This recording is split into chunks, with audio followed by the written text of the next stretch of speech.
Prime Minister Shehbaz Sharif met the President of the UAE and the ruler of Abu Dhabi, Sheikh Mohammed bin Zayed Al Nahyan, who has committed to investing $10 billion in the country. Prime Minister Shehbaz Sharif is in the UAE to meet prominent dignitaries and business leaders. The Premier says he is visiting the Emirates not to seek loans but to seek collaborations and joint investments. Chief of Army Staff General Asim Munir is on an official visit to Germany. During meetings with the civilian and military leadership, matters of mutual interest were discussed.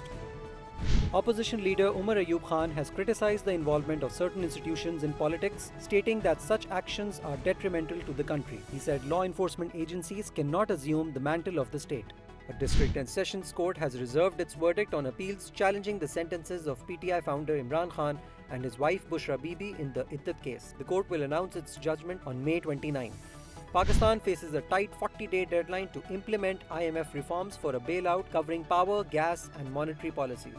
The country grapples with a severe power crisis as temperatures soar to 45 degrees Celsius, causing widespread outages with a significant 5,845 megawatt shortfall. Israel's foreign ministry has said that Israel's ties with Ireland, Norway and Spain will face serious consequences after their governments decided to recognize a Palestinian state from next week. The Israeli army claims to have assassinated a Hezbollah military commander in an airstrike in southern Lebanon, allegedly responsible for Hezbollah's weapons production. The International Court of Justice says it will rule on Friday on South Africa's request to order a halt to Israel's Rafah offensive in Gaza.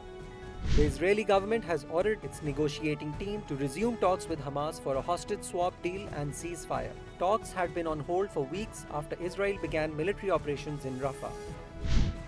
British Prime Minister Rishi Sunak and Labour Party leader Keir Starmer have started their election campaigns. Both claim that only they can pull the country out of its economic and political malice.